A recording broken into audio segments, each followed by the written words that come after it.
Hello, I'm Professor Chris from the Instilling Inspiration Group, and for today's Inspire at Home Challenge, I've got an experiment for you brought to you by the team at Professor Bubbleworks, and this is an experiment that you can try at home. For today's experiment, all you'll need is some dishes, any size, or you could use cups instead, some vinegar, some washing up liquid, and any other liquids that you can get your hands on, drinks or anything else. And finally, some dirty pennies. Here's how to perform this experiment. Place the dishes on the table in front of you. First take some washing up liquid and pour that into the first dish. Top it up with some water and then gently give it a stir around. You can just use your finger or use a spoon. Then, into the second dish, pour some of the vinegar. You don't need a lot, just enough that you could cover a penny. And then, in the third, fourth or fifth even, if you've got them, you can put any liquids you like. I've chosen to use some fizzy drink in my first one, so I'm going to pour some of that in there. And then into my fourth one, I'm going to use some bicarbonate of soda, and I'm going to top that up with some water.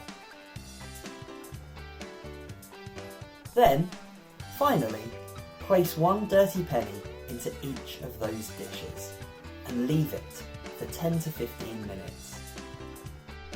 Use a stopwatch or a clock to time 10 minutes. Have a peek and see if anything's happened.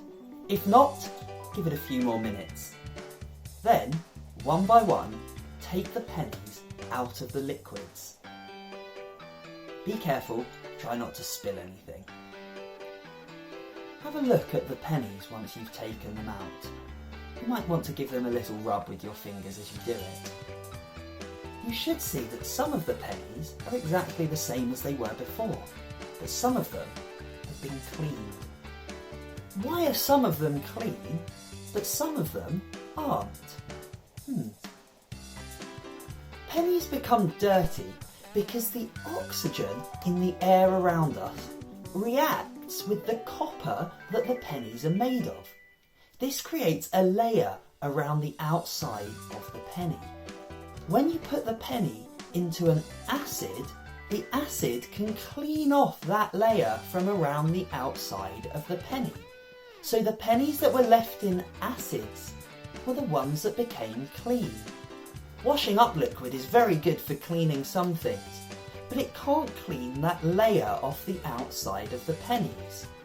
The same goes for the one that was in the bicarbonate of soda. Can you think of any other liquids that we could leave the pennies in that might make them clean at the end of the time?